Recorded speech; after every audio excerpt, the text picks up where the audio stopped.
Hello അസ്സലാമലൈക്കും. എല്ലാവർക്കും Sara's വ്ലോഗ്സിലേക്ക് സ്വാഗതം.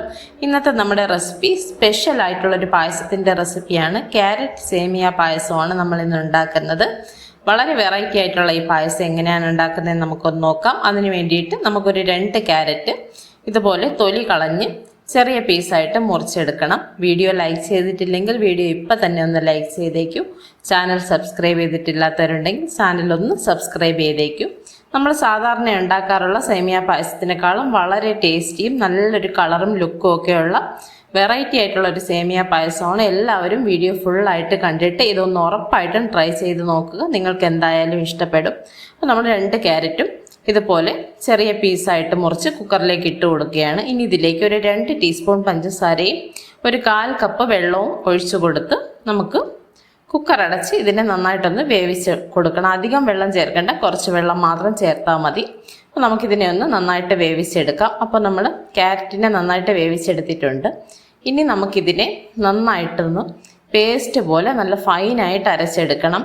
അതിൽ നിന്ന് എടുത്ത വെള്ളം തന്നെ ഉണ്ടെങ്കിൽ അത് തന്നെ ചേർത്ത് കൊടുക്കാം. അല്ല എന്നുണ്ടെങ്കിൽ ഒരല്പം വെള്ളം ചേർത്ത് കൊടുത്ത് അധികം വെള്ളം ചേർക്കേണ്ട, നല്ലതുപോലെ അരച്ചെടുത്തിട്ടുണ്ട്. കുറച്ച് ചവ്വരി നമ്മൾ വേവിച്ച് വെച്ചിട്ടുണ്ട്. നമ്മൾ ക്യാരറ്റിൻ്റെ പ്യൂരി നന്നായിട്ട് റെഡിയാക്കി വെച്ചിട്ടുണ്ട്. ഇനി നമുക്കൊരു പാത്രത്തിലേക്ക് കുറച്ച് നെയ്യ് ഒഴിച്ചു കൊടുക്കാം. ഒരു 3 ടേബിൾ സ്പൂണോളം നമ്മൾ ഇതിലേക്ക് നെയ്യ് ചേർത്ത് കൊടുത്തിട്ടുണ്ട്. ഇപ്പോൾ 2 ആഴ്ചയോളമായി വീഡിയോ അപ്ലോഡ് ചെയ്തിട്ട് കുറച്ച് പേരൊക്കെ അന്വേഷിച്ചിരുന്നു, മെസ്സേജ് ചെയ്ത് ചോദിച്ചിരുന്നു, റെസിപ്പി വീഡിയോ ഒന്നും കാണുന്നില്ലല്ലോ, എന്തോ പറ്റി. ചെറിയ അസുഖവും ബുദ്ധിമുട്ടും ഒക്കെ ആയതുകൊണ്ട് വീഡിയോ അപ്ലോഡ് ചെയ്യാൻ പറ്റാതിരുന്നതാണ്. അന്വേഷിച്ച് മെസ്സേജൊക്കെ കണ്ടപ്പോൾ ഒരുപാട് സന്തോഷം തോന്നി. ഇത്രയും ചാനലുകൾക്കിടയിൽ നമ്മളുടെ ഈ ചെറിയ ചാനൽ നിങ്ങൾ ശ്രദ്ധിക്കുന്നുണ്ട്, അന്വേഷിക്കുന്നുണ്ട്. അതൊരുപാട് സന്തോഷമാണ്, ഒരുപാട് നന്ദിയുണ്ട്. നമുക്കിതിലേക്ക് കുറച്ച് അണ്ടിപ്പരിപ്പും മുന്തിരിയും ചേർത്ത് കൊടുക്കാം. ഇതിനെ നന്നായിട്ടൊന്ന് ബ്രൗൺ കളർ ആവുന്നവരെ നമുക്കൊന്ന് വറുത്ത് കൊടുക്കാം. മുന്തിരിയൊക്കെ നന്നായിട്ടൊന്ന് ബ്രൗൺ കളർ ആവുന്നവരെ നമുക്കൊന്ന് വറുത്ത് കൊടുക്കാം. എന്തായാലും നിങ്ങൾ ഈ ഒരു റെസിപ്പി ട്രൈ ചെയ്ത് നോക്കുക. നമ്മളുടെ ഈ ചെറിയ വീഡിയോസൊക്കെ നിങ്ങൾ ശ്രദ്ധിക്കുന്നുണ്ട് എന്നുള്ളത് തന്നെ എന്നെപ്പോലുള്ളൊരു ചെറിയ യൂട്യൂബറിന് വലിയൊരു അംഗീകാരവും വലിയൊരു സന്തോഷം നൽകുന്ന ഒരു കാര്യവും തന്നെയാണ്. തുടർന്നും നിങ്ങൾ കൂടെ തന്നെ ഉണ്ടാവുക, ഇതുപോലെ തന്നെ എന്നെ സപ്പോർട്ട് ചെയ്യുക. ഇനി നമുക്കിതിലേക്ക് ഒരു 100 ഗ്രാമോളം വറുത്ത സേമിയ ചേർത്ത് കൊടുക്കാം. വറുത്ത സേമിയ തന്നെയാണ് ചേർത്തിട്ടുള്ളത്. എന്നാലും നമുക്കിതിനെ ഒരു 1-2 മിനിറ്റ് ഒന്ന് ഇതുപോലെ ഒന്ന് ഫ്രൈ ചെയ്തെടുക്കാം. അതിൻ്റെ കളർ ഒന്നുകൂടി ഒന്ന് മാറുന്നത് വരെ ഒന്ന് റോസ്റ്റ് ചെയ്തെടുക്കാം. ഇതിലേക്ക് ഒരു 1.5 കപ്പ് പഞ്ചസാര ചേർത്തിട്ടുണ്ട്. പഞ്ചസാര നിങ്ങളുടെ മധുരത്തിനനുസരിച്ച് നിങ്ങൾക്ക് കൂട്ടുകയോ കുറയ്ക്കുകയോ ചെയ്യാവുന്നതാണ്. പഞ്ചസാര ചേർത്ത് നമുക്കിതിനെ നന്നായിട്ടൊന്ന് വറുത്തതിന് ശേഷം നമ്മൾ വേവിച്ച് വെച്ചിരുന്ന ചവ്വരിയും കൂടെ ചേർത്ത് നമുക്കൊന്ന് മിക്സ് ചെയ്ത് കൊടുക്കാം. അതുപോലെ തന്നെ നമ്മളുടെ ക്യാരറ്റിൻ്റെ പ്യൂരിയും നമ്മൾ ഇതിലേക്ക് ചേർത്ത് കൊടുക്കുന്നുണ്ട്.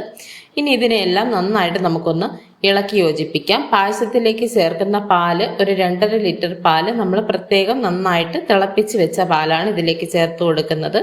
തണുത്ത പാല് ചേർത്ത് കൊടുക്കരുത്. പ്രത്യേകം പാല് തിളപ്പിക്കാൻ വെച്ചിട്ട് കുറച്ച് സമയം അതിനെ സിം ചെയ്ത് വെച്ചിട്ട് നന്നായിട്ട് തിളച്ച പാല് വേണം നമ്മൾ പായസത്തിലേക്ക് ചേർത്ത് കൊടുക്കാനായിട്ട്.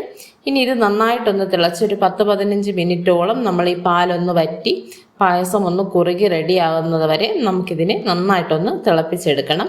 വളരെ എളുപ്പത്തിൽ ചെയ്തെടുക്കാവുന്നൊരു ക്യാരറ്റ് സേമിയ പായസമാണ്. എല്ലാവരും ഇതൊന്ന് ട്രൈ ചെയ്ത് നോക്കുക. വളരെ ടേസ്റ്റി ആയിട്ടുള്ളൊരു പായസമാണ്. ട്രൈ ചെയ്ത് നോക്കിയിട്ട് നിങ്ങളുടെ കമൻസും ഫീഡ്ബാക്സും ഉറപ്പായിട്ടും നിങ്ങൾ അറിയിക്കുക. അപ്പോൾ നിങ്ങൾക്ക് എൻ്റെ വീഡിയോ ഇഷ്ടമായിട്ടുണ്ടെങ്കിൽ നിങ്ങൾ എൻ്റെ ചാനലൊന്ന് സബ്സ്ക്രൈബ് ചെയ്യുക. വീഡിയോയ്ക്ക് ലൈക്ക് ചെയ്യുക, കമൻറ്റ് ചെയ്യുക. റെസിപ്പി വീഡിയോസ് ഇഷ്ടപ്പെടുന്ന നിങ്ങളുടെ ഫ്രണ്ട്സിനും റിലേറ്റീവ്സിനും ഒക്കെ എൻ്റെ വീഡിയോ ഒന്ന് ഷെയർ ചെയ്ത് കൊടുക്കുക, സപ്പോർട്ട് ചെയ്യുക. വീണ്ടും പുതിയൊരു വീഡിയോയുമായിട്ട് കാണുന്നത് വരേക്കും ബൈ. അസ്സലാമു അലൈക്കും.